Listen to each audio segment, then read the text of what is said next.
irrigate here.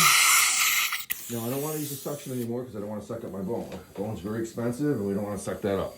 So I'm going to take my curette that I just used and I'm going to use a actual amalgam condenser to pack it in place.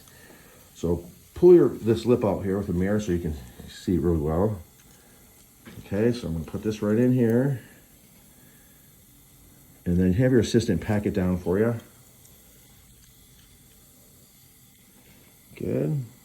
Pack that down more. And then get me a cotton roll here for a second.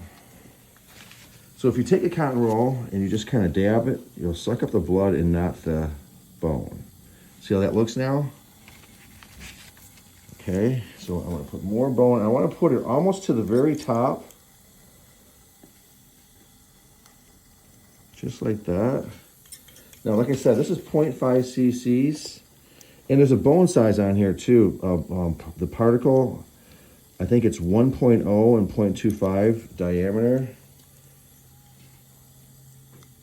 And it's mixed of cortical and cancellous bone.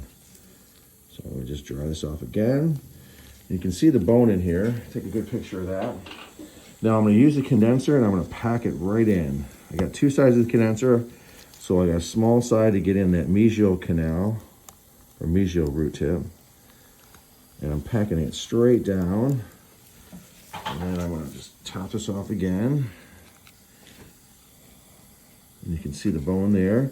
Now what's nice about a bone graft is it helps the healing process a lot faster. Now our patient's a smoker, so if he actually had smoking in here and that he did not have the bone graft, more than likely there's probably a good chance he might get a dry socket. This is pretty much prevents a dry socket because now the bone is covered. It's almost like forming your own clot. So the advantages of a bone graft are, first of all, you lose 20% bone the first year. You won't lose that now. Second, you're going to be ready for implant placement in about 2 to 3 months on the lower. And you don't have to worry about dry sockets, especially for patients who's a smoker.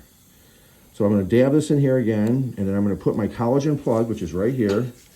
I'm going to put that right in place. Let me turn this dry shield on again.